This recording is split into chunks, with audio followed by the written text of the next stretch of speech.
Soulframe, I think, is one of the most important MMOs of 2024. And there's two things I just said in that statement that might not be fully correct, so let me explain. Soulframe is being made by Digital Extremes, and it's basically effectively the fantasy equivalent of their incredibly popular game, Warframe. If you're a Trek fan, then it's the mirror universe, if you will. And the Soul part of the name comes from its other inspiration, the Dark Souls series. And there has been some trickles of information since the game was revealed last year, and honestly the more I hear, I think the more interested I get in this game. One of the developers, who I think is the CEO Steve Sinclair, did a recent stream, and in that stream there were extra little tidbits that I want to share with you today. Now I do have a confession. I haven't actually ever really played Warframe. Now, I did actually try it. I think I've tried it twice, but both times that I tried it, I got motion sick. I'm aware that there's various different things you can do that will help alleviate that and make it so that it doesn't feel as bad. But honestly, I was just checking it out of curiosity. I don't think it's really my kind of vibe. I'm more of a medieval knight kind of guy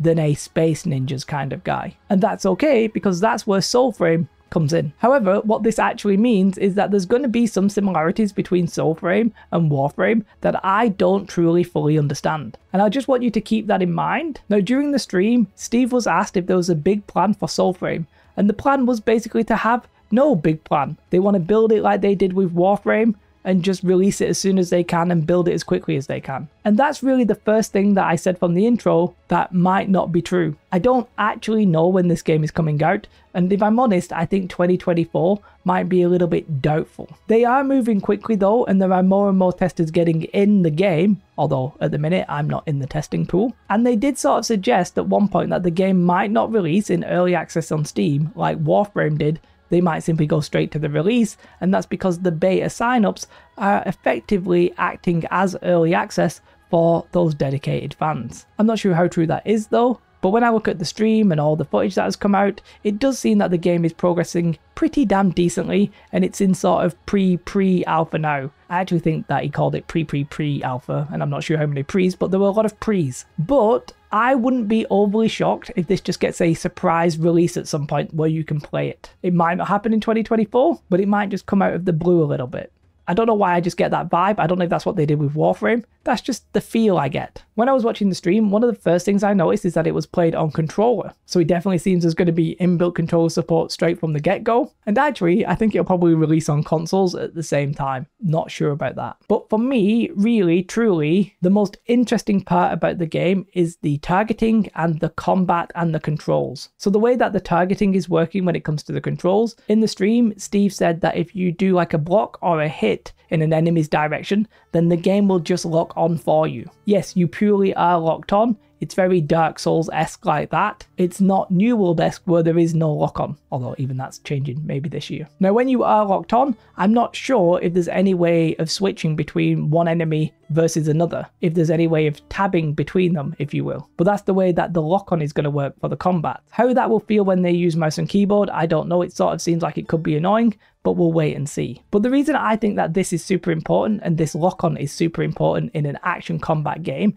I think that this here is effectively the future of MMOs. I believe we're going to start seeing that a lot more often, and I truly think that this is the important bit that Soulframe is going to bring us. I'm not sure if it's going to start with Soulframe, maybe they won't be the first one to release, but it's definitely a credible game made by a credible studio that is trying to do this melee soft lock-on in some kind of MMO game. So I don't know if this exists in Warframe, I'm not sure about that, right? But for a fantasy MMO-esque, then I think this is sort of relatively new. But I really like the look of this soft lock-on action combat. I think it could be sensational, I think it could be interesting, and I'm very intrigued with what we end up and the future of the genre when it goes down that direction, if it goes in that direction. But this leads me to the second thing that I said in the intro that might not be true. Is Soulframe going to be an MMO? Well then, that's a big old can of worms. I find it sort of funny that the very genre that we talk about and we like and we enjoy is actually quite hard to define. And I think in some ways it's relatively subjective. In this video, I'm not going to talk about what is an MMO versus what isn't. It's not really the place for that. I think if you believe that Warframe is an MMO,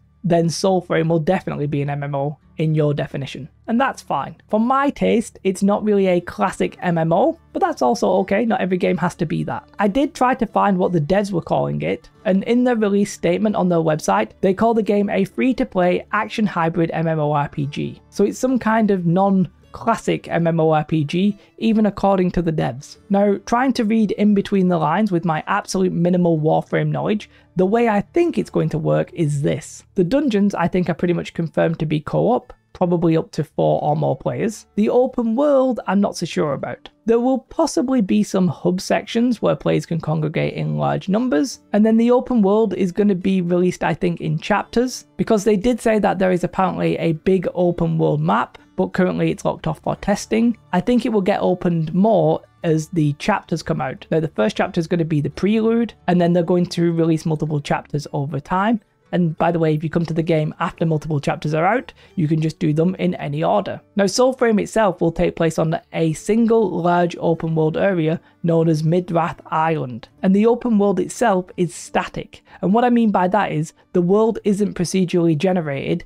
Everyone will experience the same open world, even if you aren't all experiencing it together at the same time on the same server. Again, I'm not sure if the open world will be solo or co-op. Now, the open world is designed, but actually the dungeons are going to be procedurally generated. Now, for some of you, that might put a straight up end to your interest in the game. But the idea behind it is relatively simple. Procedurally generated dungeons make them potentially feel fresh every time you do a dungeon because no two are alike. The worry is with procedurally generated content is that if the seeding options aren't very varied, then you can end up with like specific tiles that you just recognize and keep repeating, and you get a little bit fatigued by it. And some people think that handcrafted content can just be better designed and be a little bit more thought-provoking and challenging. But let's not worry about that just yet because the game's not out yet. There will, however, be guilds that you can join, and so you can all talk together as a group, which I think Warframe has, but they're called clans. And I don't know if you will think that if that is an MMO or not. But one thing I will say is that the game looks good. The game is going to offer a variety of different weapons. There's going to be swords, of which you can actually dual wield. There's going to be a polearm that was confirmed, and there's going to be range weapons. I'm presuming there'll be more melee weapons than that. I just don't know them right now. And it does look like gearing might be relatively simplified. There's going to be a helm slot, an idol slot, and a cuirass, which is basically the chest, the gloves, etc. combined. When you die in the game, you have to run back to your body, which sort of gave me a little bit of a World of Warcraft vibe, because the screen goes grey and you have to like run to your body. Now I don't fully understand that system, but it looks like there's some kind of time limit, and if you get to your body in that time, I'm assuming that there is less of a penalty, but if you don't, you obviously still spawn, but I'm not sure what you lose. Now the game is planning to have mounts, and one very important thing that they want to stress is that whenever there is an animal that is friendly, it looks like you can pet them. There is going to be gathering and professions, including fishing, and let's face it, we all know that the true end game of any MMO is fishing. Now I've no idea how the economy will work with this sort of like static world and procedurally generated dungeons. I don't know if there's going to be trading post or anything like that.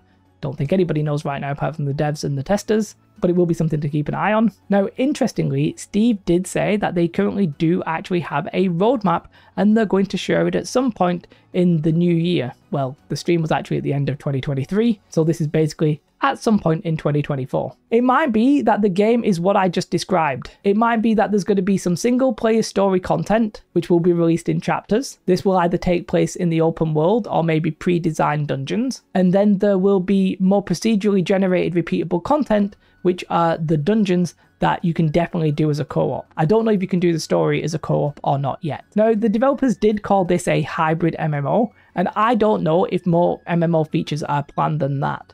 That could be the whole game. Now, for some people, that will tick a lot of positive boxes, but for others, it might simply not be MMO enough. For me personally, I like MMOs that have some kind of element of PvP, and I have no idea if this game is going to even have PvP.